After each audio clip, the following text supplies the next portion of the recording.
Ajoyib Iso alayhissalomning bir qissalari bor. Shuni misol keltirib, shunga suhbatimni yakunlayman. Yaxshilab quloq soling. Iso alayhissalatu vassalomning hayotlari qissadan iborat o'zi. Doim zarbul masal keltiradi bu kishi. Bir kuni yo'lga chiqib ketayotgandilar, bir odam keldida, "Ey Iso, siz bilan birga hamsafar bo'lay" dedi. "Bo'pti" dedilar. Birga yo'lga tushdi. Bir joyga borishganda 3 ta nonlari bor edi, 3 ta non. Nonlardan ikkitasini yeyishdi. Bittasi qoldi. Iso alayhissalom bir chekkaroqqa borib qaytib kelsalar, haligi non yo'q, 3-chi non ham yo'q. Odamga qarab aytdilar, 3-chi nonni kim oldi dedilar. "Men bilmadim" dedi. "Ha, bilmadingmi?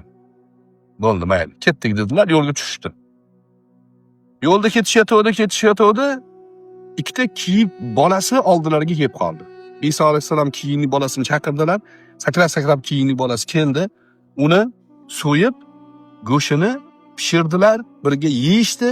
Yeb bo'lganlardan keyin suyaklarini yig'dilarda, Allohning izni bilan qayta tiril dedilar.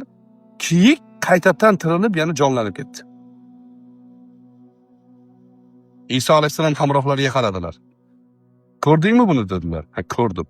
Mana shu mo'jizani bergan Allohning nomi bilan qasam ichib so'rayman. 3-chi nonni kim yedi?" dedilar. Masalan, "Yo, bilmayman" dedi. "Ha, bilmaysanmi? Ketdik." Safarga chiqib ketishdi yana. Yo'lda ketishayotdi, bir joyga borganda Iso alayhissalom 3 ta do'nglik ko'rdilar. Taxminan masalan 1 metr atrofida do'ng turibdi, xuddi tuyani o'rkachiga o'xshagan. Allohning nomi bilan tillaga aylan dedilar. Haligi 3 ta do'nglik tillaga aylandi. 3 top tilla. Iso alayhissalom aytdilarki, "Mana 3 top tilla hosil bo'ldi. Buni bir qismi senga, bir qismi menga, bir qismi nonni yegan odamga" dedilar. Desalar, haligi odam tirjayib aytdiki, "Iso" dedi, "O'sha 3-chi nonni men yegan edim" dedi. 3-chi nonni men yegandim dedi. "Ha, sen yeganmiding" dedilar. "Ha, unaqa bo'lsa 3-chida top ham senga olib qo'yaver" dedi. Ketib-ketvordilar. Haligi odam 3 top tilloni qanaq ko'tarishni bilmay turuvdi. Ikkita odam kelib qoldi uni oldiga. Ikkita odam. Keldida, "Sen" dedi, "qo'llarda qilishi bor uni. Bu 3 top tilloni o'zing olib keta olmaysan. Biz olib borishamiz, bo'lishamiz, 3ga bo'lishamiz" dedi. Bo'pti deb kelishdi. Ozgina o'tirishganida qorinlari ochdi. Ikkitasi aytdiki, "Sen" dedi, "qishloqqa tushib ovqat olib kel" dedi. "Ungacha biz joy tayyorlab turamiz, tong otgandan keyin ketamiz" deydi.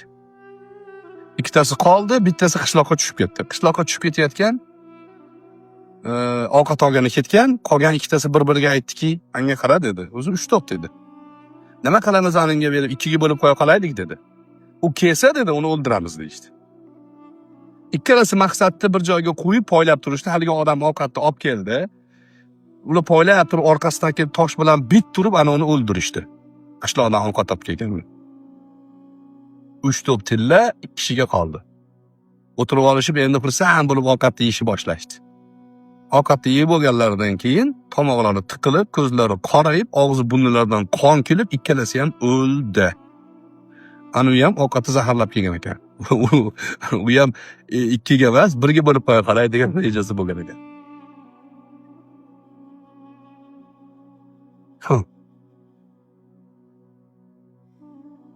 Iso alayhissalom qaytib kelganlarida 3 top tillani ustida 3 ta ochko'z o'lgan holda yotgan edi. Mana shu misol do'stlar, dunyo hayotidagi ochko'zlarning oqibatlariga misol.